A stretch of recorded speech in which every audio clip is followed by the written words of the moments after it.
Berlatar di kota kecil bernama Summerton, tepat di perbatasan antara Amerika dan Meksiko, kisah akan berfokus pada seorang sheriff yang pernah jadi robot penghancur bernama Ray. Ini orangnya. Saat ini dia sedang berbincang dengan salah satu juragan kaya yang punya mobil Chevrolet merah, di mana si juragan sendiri akan pergi menonton pertandingan selama seminggu dan meminta Ray untuk memindahkan mobilnya apabila posisi mobilnya sekarang dianggap parkir sembarangan. See you Sunday. Hey, whoa.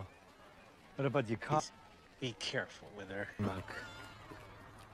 Ketika Ray sedang akan ngopi di salah satu kafe langganannya, di situ ada dua orang pria asing yang salah satunya bernama Burrell. Ini bebenguknya mengaku sedang istirahat dalam perjalanan membawa onderdil ke Meksiko. Ray justru curiga dengan gerak-gerik mereka yang tidak galib. Tidak galib itu artinya tidak biasa, sehingga Ray memutuskan untuk mencatat plat nomor si Burrell kalau terjadi sesuatu yang tidak diinginkan.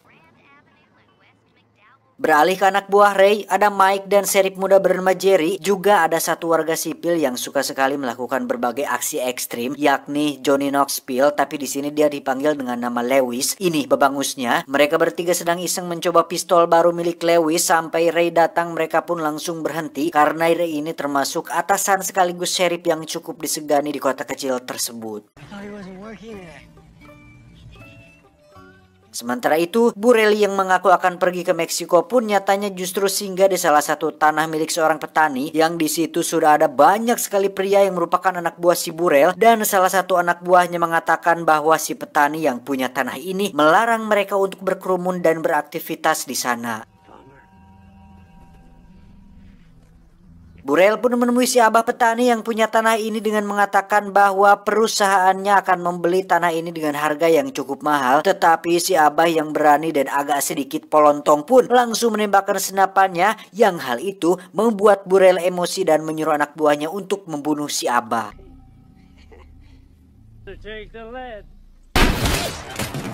Beralih ke kantor sheriff tempat Ray bekerja, di situ ada seorang sheriff wanita bernama Yuli dengan seorang tahanan bernama Frank. Ini bebangusnya yang merupakan atlet kebanggaan kota kecil ini sekaligus mantan dari si sheriff wanita itu sendiri, di mana si wanita atau si Yuli ini menyayangkan sikap Frank yang akhir-akhir ini sering mabuk-mabukan dan melanggar beberapa aturan di kota kecil tersebut. Great athlete. I mean, hell, you had a full ride through college. Tak lama muncullah Jerry yang ternyata cukup kenal dekat dengan Frank, lebih tepatnya ngefans dengan sosok si Frank sebagai atlet kebanggaan kota kecilnya, dan jika diperbolehkan Jerry ingin Frank dibebaskan, tetapi hal itu jelas tidak akan diizinkan oleh Ray atasannya. Singkat cerita, malam pun tiba. Terlihat Ray dan Jerry sedang mengobrol berdua, di mana Ray sebagai atasan ternyata sangat perhatian dan peduli terhadap anak-anak buahnya. Terlebih lagi si Jerry ini yang dengan statusnya yang masih berusia muda. Jerry meminta Ray untuk merekomendasikannya supaya bisa bekerja di Los Angeles karena dia masih butuh wawasan dan pengalaman yang lebih banyak dalam hidupnya. Summerton has its charms. Help me get a job in LA. Of course I help you. Scene pun berpindah ke pusat kota Los Angeles, di mana kita akan diperkenalkan tokoh lain yang merupakan pimpinan FBI bernama John Bannister. Kita panggil saja Samsul supaya lebih mudah mengingatnya. Saat ini Samsul tengah memberi pengarahan kepada anak buahnya mengenai misi pemindahan tahanan yang cukup berbahaya, di mana tahanan ini merupakan gembong narkoba sekelas Pablo Escobar, sehingga mereka dianjurkan untuk tetap siaga dan jangan ngabalier ke sana kemari ketika sedang dalam perjalanan. Let's do this.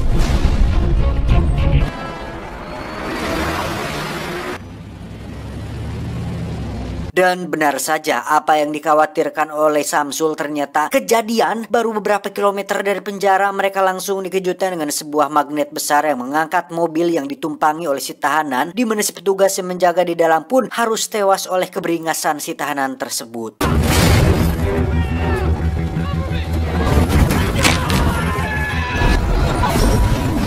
Dia bernama Cortez, seorang gembong narkoba asal Meksiko yang rencana melarikan diri ini sudah dipersiapkan jauh-jauh hari oleh pasukannya, di mana Cortez berhasil melarikan diri dari Samsul dengan cara meluncur ke gedung lain yang di situ sudah ada anak buahnya yang sudah mempersiapkan semuanya.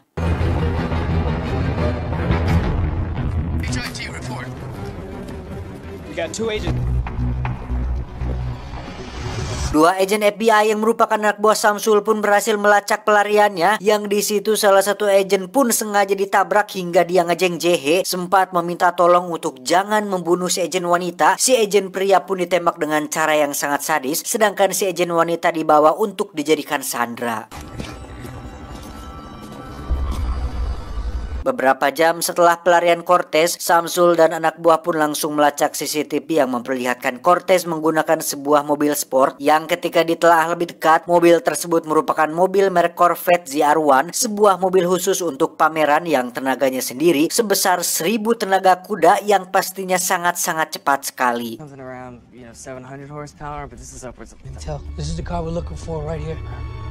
Bersama agen wanita yang dijadikan sandera, Cortez nampaknya sangat senang sekali melaju dengan kecepatan tinggi, di mana tujuan dia saat ini adalah pergi ke Meksiko supaya bisa terhindar dari kejaran FBI dan terbebas dari hukuman Amerika Serikat.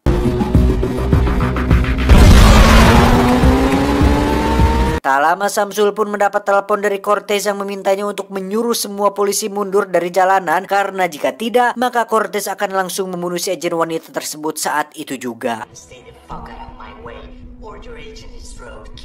Tak ingin digos oleh seorang tahanan, Samsul pun tetap menyuruh beberapa polisi setempat untuk menutup jalan dengan barikade mobil mereka sendiri, dan betapa terkejutnya para petugas ketika muncul dua mobil yang menembaki mereka semua, yang ternyata itu adalah pasukan si Cortez yang datang untuk membersihkan jalanan.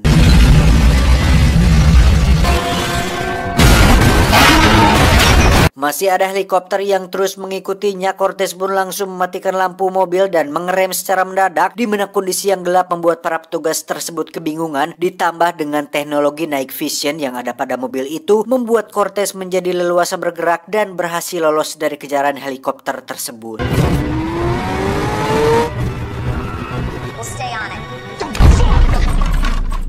Sementara itu kita kembali dulu ke Ray dan Mike yang baru menyadari jika si Abah petani telah tewas dan jasadnya nampak diseret ke dalam rumah, di mana Yuli dan Jerry sendiri sedang menyelidiki beberapa orang di kawasan pertanian si Abah, yang di situ sudah ada Burel dan anak buahnya yang sedang ngajedog. Ray, we got work lights.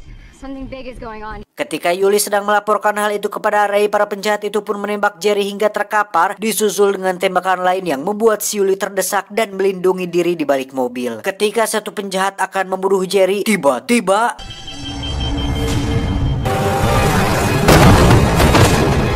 ya, muncullah Ray yang langsung menabrak dan melumpuhkan beberapa dari mereka, di mana Yuli segera ngagotong Jerry masuk ke dalam mobil hingga akhirnya mereka berhasil selamat.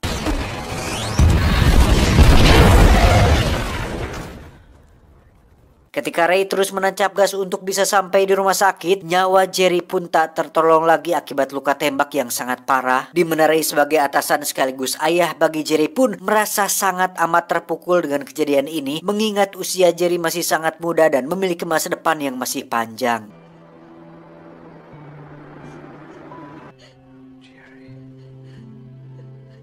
Faktanya, Burel adalah anak buah dari si Cortez yang ditugaskan untuk membuat sebuah jembatan dadakan menuju ke Meksiko supaya Cortez tidak perlu memakai jalur normal yang pastinya akan banyak hambatan yang akan dilalui.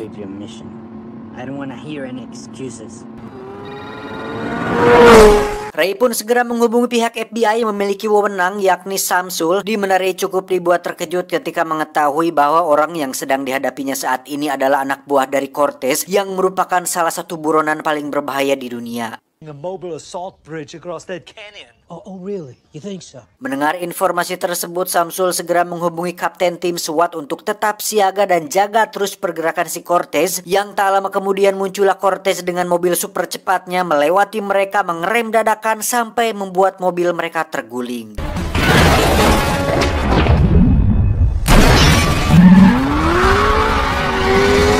Menyadari tim SWAT tidak akan datang, hanya Raylas harapan terakhir untuk mencegah si Cortez kabur. Ray pun meminta Frank si tahanan untuk membantunya dan mengatakan bahwa ini demi membalas kematian Jerry, di mana Frank sendiri sama dibuat terpukulnya ketika mengetahui bahwa Jerry tewas akibat ulah Burel dan anak buahnya. Untuk menambah kekuatan, Ray pun menemui Lewis, si maniak senjata, di mana Ray mengangkatnya sebagai deputi dan memintanya menunjukkan senjata apa saja yang dia punya.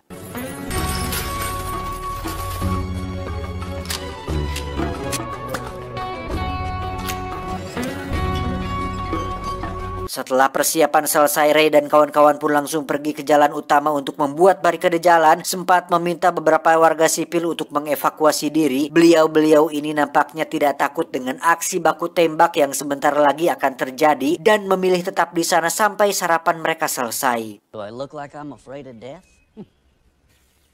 Just stay away from the windows, okay? Samsul sendiri baru diberitahu anak buahnya bahwa apa yang dikatakan oleh Ray ternyata benar. Pada gambar citra satelit tersebut terlihat sebuah jembatan membentang menghubungkan Amerika Meksiko, sehingga dengan semua informasi ini Samsul menjadi penasaran dan memeriksa asal-usul si Ray, yang ternyata Ray ini dulunya pernah bergabung di LAPD dan dilatih di divisi taktikal, sehingga tidak heran jika saat ini Ray begitu berani ingin mencegat Cortez dan pasukannya. Tactical division. Work narcotics for 5. Saatnya peperangan tiba, muncullah Burrell dan pasukannya yang bertugas untuk membersihkan jalanan yang nantinya akan dilewati oleh bos mereka yakni Cortez. Di situ Burrell cukup dibuat kagum dengan sheriff setempat yang begitu berani membuat barikade menggunakan mobil yang dijejer di tengah jalan. This is gonna be a lot of fun.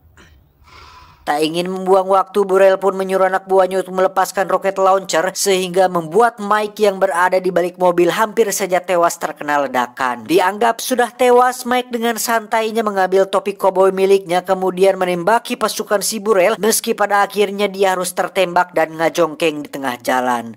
All clear, Beruntung ada Yuli yang sudah bersiap di atas gedung, di mana dia menembaki beberapa sniper sehingga membuat Burrell dan pasukannya menjadi kalang kabut.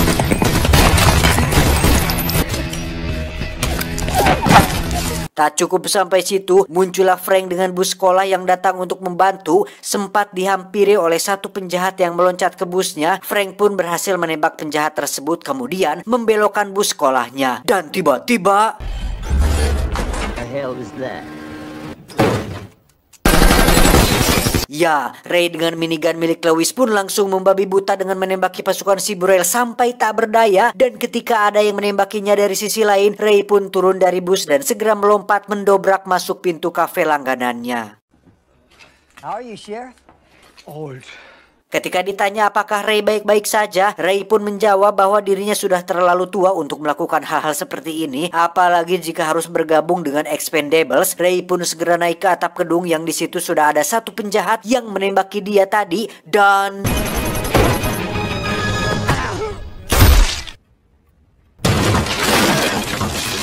sementara Frank menyelamatkan Yuli dari kejaran satu penjahat yang akan membunuhnya, Lewis yang tinggal sendirian di mobil pun harus kesulitan ketika pistol kesayangannya terlepas dan jatuh tepat di kolong bus, di mana saat ada penjahat yang mendatanginya, Lewis pun menggunakan pistol suar untuk menembak penjahat tersebut dan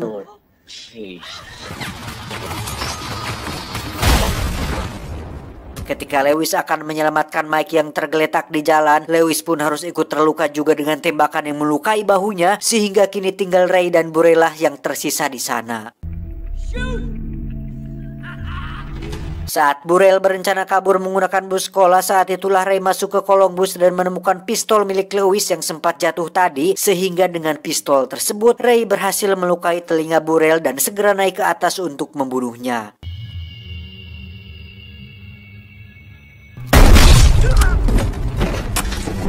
Tak lama muncullah panggilan dari Cortez yang bertanya apakah Burrell sudah membersihkan jalanan atau belum. Namun ketika Ray yang mengangkat teleponnya, saat itulah Cortez sadar jika Burrell telah mati, sehingga dia langsung tancap gas dan berhasil melewati barikade tersebut dengan cukup mudah.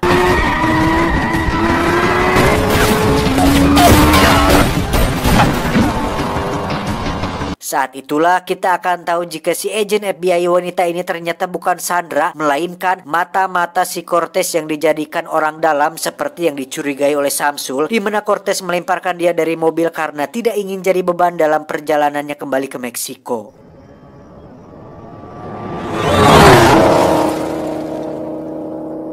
Ray sendiri menggunakan mobil Chevrolet merah milik si juragan yang walaupun kecepatannya tidak akan mampu menandingi kecepatan si Cortez, setidaknya di trek ladang jagung ini dia bisa menghambat dan mendapatkan kesempatan untuk menghadangnya. Terjadi kejar-kejaran mobil mahal di antara ladang jagung, di mana Ray yang tidak pernah ikut Fast and Furious pun dengan lihainya mampu mengebred Cortez hingga mereka berdua menabrak traktor yang berada di tengah ladang jagung.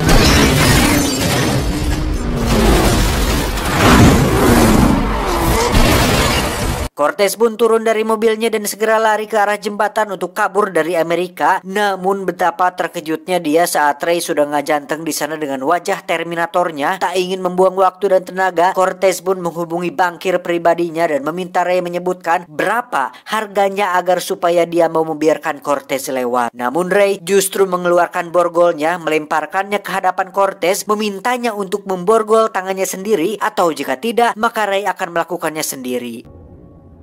10 million.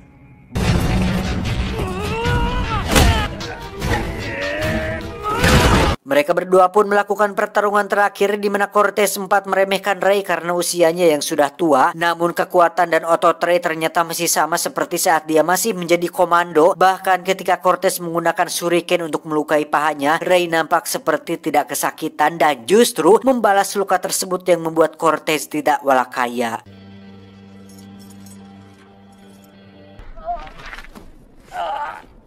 Beberapa meter lagi menuju kebebasan, Cortez nampaknya harus mengubur dalam-dalam keinginannya itu. Bahkan ketika Cortez menawari Ray uang untuk kedua kalinya, Ray tetap menolaknya karena beliau adalah sheriff yang jujur, adil, damai, gemah ripah, dan logih nawi. $20 million just to look the other way. You are under arrest. My honor is not for sale. Samsul dan pasukan sendiri baru saja tiba di TKP yang kondisinya sudah kacau balau, dan betapa terkejutnya semua orang ketika Ray berhasil menangkap si Cortez, sang gembong narkoba yang sengaja disuruh berjalan dengan kaki pengkornya. Both in luck. One last time.